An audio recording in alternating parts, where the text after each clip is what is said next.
श्री स्वामी समर्थ. स्वामी चरित्र सारामृत पोथी वाचनबाबत मनात शंका, संशय, भीती नको. श्रद्धा महत्त्वाची. मानवी जीवन अतिशय धकाधकीचे व धावपळीचे झालेले आहे. इच्छा असून सुद्धा वेळेअभावी बऱ्याच धार्मिक गोष्टी करता येत नाहीत. पूर्वी वेळ होता, काही बंधने सोयीसाठी होती, त्यामुळे निवांतपणे पारायण करता येत होते. आज परिस्थिती पूर्ण बदललेली आहे.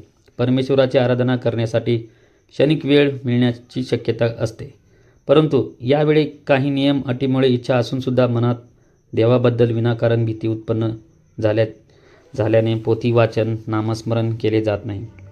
वास्तविक देव भावनेचा भुकेला आहे. त्याला 2 हात व 1 मस्तकाने नमस्कार केले तरी चालते. स्वामी भक्तांनी सारामृत पोथीचे पारायण करताना कोणतीही शंका मनात आणू नये.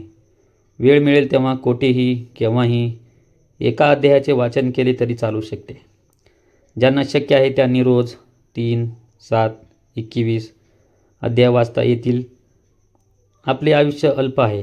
जास्तीत जास्त वेळी पोथीचे पारायण करण्याचा संकल्प करावा.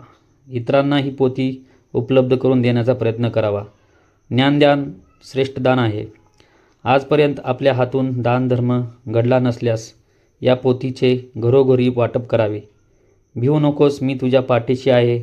हा स्वामींचा आशीर्वाद आपल्या पाठीशी आहे. आपल्या अकलेचा कोट करा. उगाच आपले सामर्थ्य फुकट दडवू नका, हेच सांगणे आहे. बोला श्री स्वामी समर्थ महाराज की जय.